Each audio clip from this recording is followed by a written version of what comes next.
बिस्मिल्लाहिर्रहमानिर्रहीम। अस्सलाम वालेकुम दोस्तों, मैं हूं नसीर सत्ती और अपने यूट्यूब चैनल पर आपको वेलकम कहता हूं। दोस्तों, नई जो स्कीम है हाउसिंग स्कीम जिसका नाम दिया गया है मेरा पाकिस्तान मेरा घर, तो उसके तहत जो है वो मुख्तलिफ बैंक जो है उन्होंने हाउसिंग स्कीम के तहत जो है वो कर्जाजात का आगाज़ कर दिया गया है। वज़ीर आज़म पाकिस्तान ने जो है वो इस हाउसिंग स्कीम के तहत जो है इनका आगाज़ कर दिया गया है। तो ये जो मैं आपको डिटेल दे रहा हूँ, बैंक ऑफ पंजाब जो गवर्नमेंट ऑफ पंजाब के अंडर आता है, तो ये जो है वो किस तरह से कर्जाजात फ्राहम कर रहा है। इसके अलावा जो है वो आप कितना कर्ज़ा ले सकते हैं, कर्ज़ा लेने का तरीक़ाकार क्या है, इसके अलावा फॉर्म जो है वो कैसे फ़िल करते हैं और फॉर्म में क्या क्या चीज़ें हैं और कौन सी कंडीशन हैं जिसके बेस पर आप कर्ज़ा ले सकते हैं, ये तमाम आपको मालूमात देंगे और आपने एंड तक हमारी इस वीडियो के साथ जुड़े रहना है। लेकिन आपसे दोस्तों एक रिक्वेस्ट करूँगा कि आपने हमारे चैनल को ज़रूर सब्सक्राइब करना है और हमारी इस वीडियो को भी लाइक करना है और दूसरे दोस्तों तक भी शेयर करना है। तो दोस्तों, मेरा पाकिस्तान मेरा घर जो है वो दी बैंक ऑफ पंजाब अब दे रहा है आसान शराइत पर कर्जाजात, ठीक है जी। और ये तमाम जितने भी बैंक जो है वो ये कर्जाजात इसके अलावा भी जो है वो बाकी बैंक दे रहे हैं, लेकिन ये स्टेट बैंक ऑफ पाकिस्तान की रहनुमाई में आपको देंगे, क्योंकि आपको पता है कि स्टेट बैंक यानी नेशनल बैंक जो है वो एक गवर्नमेंट का सरकारी जो है वो पाकिस्तान गवर्नमेंट के तहत जो है वो काम कर रहा है। तो उसके अंडर जो है वो बाकी तमाम बैंक जो है वो हाउसिंग जो कर्जाजात है वो देंगे। तो इसके लिए नीचे आप ज़रा आ जाते हैं तो आप ये देख रहे हैं अपनी स्क्रीन के ऊपर कि ये जो है वो कम कीमत हाउसिंग फ़िनेंस का दरख्वास्त फॉर्म है। तो दरख्वास्त फॉर्म के लिए जो है वो सहूलत का मकसद जो है वो नीचे दिया गया है। सहूलत का जो मकसद है इन्होंने दिया हुआ है कि आप जो है वो कर्ज़ा घर के बनाने के लिए ले सकते हैं। तो घर के जो है वो के लिए आप अगर आप 5 मरले का जो है वो घर बनाना चाहते हैं और ज़मीन भी साथ ख़रीदना चाहते हैं तो तब भी आप ये कर्ज़ा ले सकते हैं, आप इसके एलिजिबल हैं। लेकिन इसके लिए मेन जो शर्त है वो ये है कि आपके पास ऑलरेडी पहले से जो है वो बना हुआ घर आपके नाम पे नहीं होना चाहिए।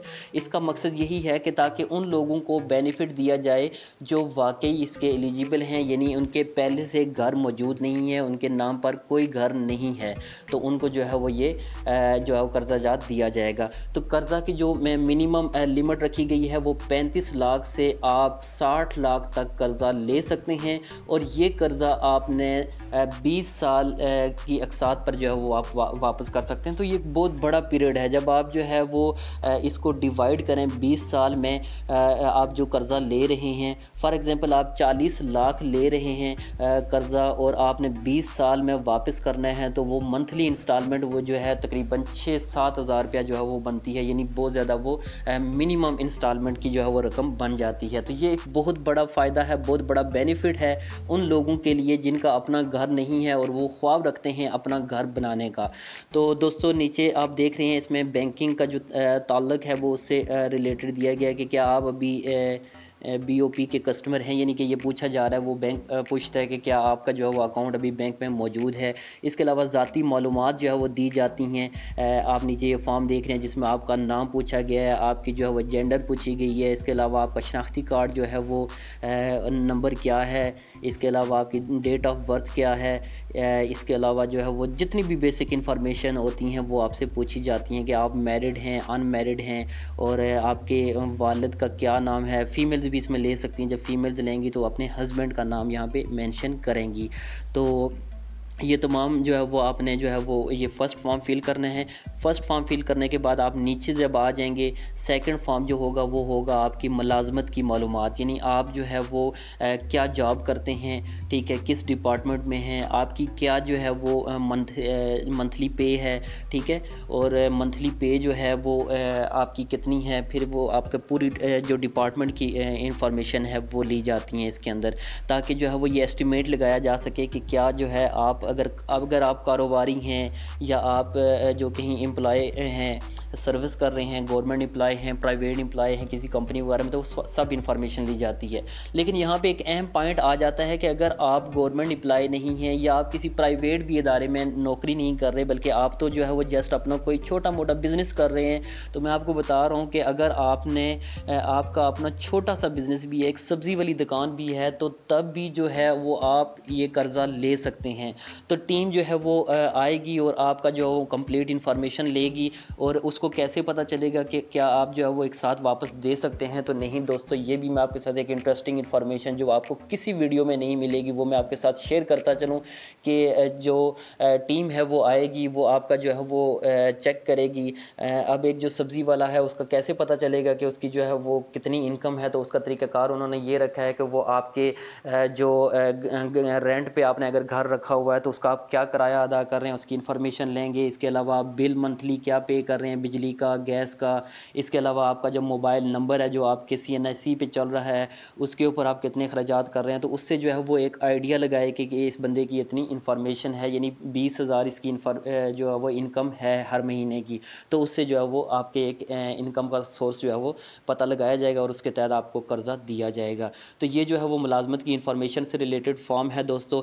नीचे अगर हम आ जाएँ तो आप नीचे देख सकते हैं फिनेंस की जाने वाली प्रॉपर्टी की तफसीलात जो है वो यहाँ पे होंगी, और नीचे ये एक इकरारनामा, यानी जिसे आम तौर पे आप जैसे स्टाम्प पेपर करते हैं इस तरह से एक इकरारनामा होता है जिस पर आप बताते हैं कि मैंने जितनी भी इंफॉर्मेशन दी है वो बिल्कुल ठीक है, मैं पाकिस्तान का शहरी हूँ। इसके अलावा जो है वो मैं जो मुलाजमत कर रहा हूँ उसकी जितनी भी मैंने इन्फॉर्मेशन दी है वो बिल्कुल ठीक है, और दिस दैट जितनी भी जो है वो आप इन्फॉर्मेशन होगी उसका आपने एक इकरारनामा जो है वो देना है, जिसे अंडरटेकिंग कहते हैं। तो अंडरटेकिंग के लिए, इकरारनामे के लिए नीचे फॉर्म दिया गया, उसमें सिंपल सा जो है वो आपने अपना CNIC नाम वगैरह और ये सारी चीज़ें फिल करनी हैं। तो दोस्तों जो है नीचे अगर ये जो आप अभी फॉर्म स्क्रीन के ऊपर देख रहे हैं जिसमें शरीक दरख्वास्त दहिंद की ज़ाती मालूमात, अगर आप लोग मिलकर एक बंदा नहीं बल्कि 2 या 3 या 4 बंदे मिलकर कर्ज ले रहे हैं तो तब भी जो है वो आप अपनी इन्फॉर्मेशन जो है वो आपके जो पार्टनर होंगे, जो जिसे को एप्लीकेंट जो है वो कहा जा रहा है, तो वो भी जो है वो अपनी इन्फॉर्मेशन देंगे। अगर आप सिंगल अपना पर्सनली लोन ले रहे हैं तो तब भी फिर आपको ये इन्फॉर्मेशन देने की ज़रूरत नहीं है, और अगर आप लोग मिलकर जो है वो ये ले रहे हैं, कर्ज़ ले रहे हैं, तो उसके लिए ये इन्फॉर्मेशन जो है वो आपको देनी पड़ेंगी। तो ये सारी मालूमात जो है वो आपके सामने स्क्रीन के ऊपर आ रही हैं, ये आप देख सकते हैं। तो फिर नीचे जो है वो आपका ये नीचे जो है वो डॉक्यूमेंट्स वगैरह लगाए गए हैं कि आपको कौन कौन से डॉक्यूमेंट जो है वो इस कर्ज़ के लिए जो है वो चाहिए होंगे। यानी आपने लोन एप्लीकेशन फॉर्म जो है वो डाउनलोड कर लेना है, वो होना ज़रूरी है, उसको आपने फिल करना है। उसके बाद जो है वो प्रोडक्ट डिस्क्लोजर शीट जो है वो भी आपको उस फॉर्म के साथ दी जाएगी, वो आपने फिल करनी है। इसके बाद वैलिड CNIC ऑफ एप्लीकेंट और को एप्लीकेंट, आपको जो वो वैलिड जो है वो ID कार्ड होना चाहिए। इसके अलावा 2 पासपोर्ट साइज़ कलर फ़ोटोग्राफ्स होने चाहिए आपके पास। उसके बाद अंडरटेकिंग होनी चाहिए जो आप देंगे। उसके अलावा proof of allotment, transfer and title documents of the property to be attach. अगर आपके पास ऑलरेडी प्रॉपर्टी मौजूद है, सिर्फ आपके पास ज़मीन मौजूद है, घर उसके ऊपर आपने नहीं बनाया, तो उसकी जो है वो आपने डॉक्यूमेंट्स जो है वो देने हैं बैंक को कि ये मेरे पास प्रॉपर्टी मौजूद है, इसके ऊपर घर नहीं है, ये मेरे नाम के ऊपर है और मैं इसके ऊपर घर बनाना चाहता हूँ। तो ये सारी चीज़ें आपने देनी है। तो इसके अलावा जो मेन जो चीज़ है वो आपने क्या करना है कि इन केस ऑफ अगर आपका जो है वो आप एक ऐसा कारोबार जो मैंने पहले बताया है कि जिसकी जैसे आपने एक सब्ज़ी वाली दुकान है, तो उसके लिए आपने क्या करना है, आपने रेंट वगैरह से जो दे रहे हैं रेंट एग्रीमेंट जो है वो शो करना है बैंक को। इसके अलावा जो आप बिल दे रहे हैं आपने पास्ट के वो बिल जो है वो दिखाने हैं, यूटिलिटी बिल्स जो है वो दिखाने हैं, टेलको बिल्स जो हैं, यानी आप मोबाइल कंपनीज जो के जो वो बिल्स हैं वो आपकी इन्फॉर्मेशन जो है वो बैंक ले लेगा। इसके अलावा आप अपने बच्चों को जो है वो जो जिस स्कूल में पढ़ा रहे हैं, ज़ाहिर बात है उसमें आप फ़ीस जमा करवाते होंगे, तो स्कूल फ़ी चालान जो है वो आपने जमा करवा देना, तो उससे जो है वो बैंक एक अंदाज़ा लगा लेगा कि आपकी जो है वो इनकम 10,000 है, 15,000 है या 20,000 है, ठीक है। तो उसके हिसाब से जो है वो आपको ये आपने डॉक्यूमेंट्स जो है वो अटैच करने हैं। तो इसके अलावा नीचे अगर आप देख लें, ये मुख्तलिफ़ कैटेगरीज़ बनाई गई हैं। जो सरकारी मुलाजम हैं उनके लिए जो है अलग कैटेगरी है, उनके लिए तो बहुत सिंपल सा प्रोसेस हो जाएगा।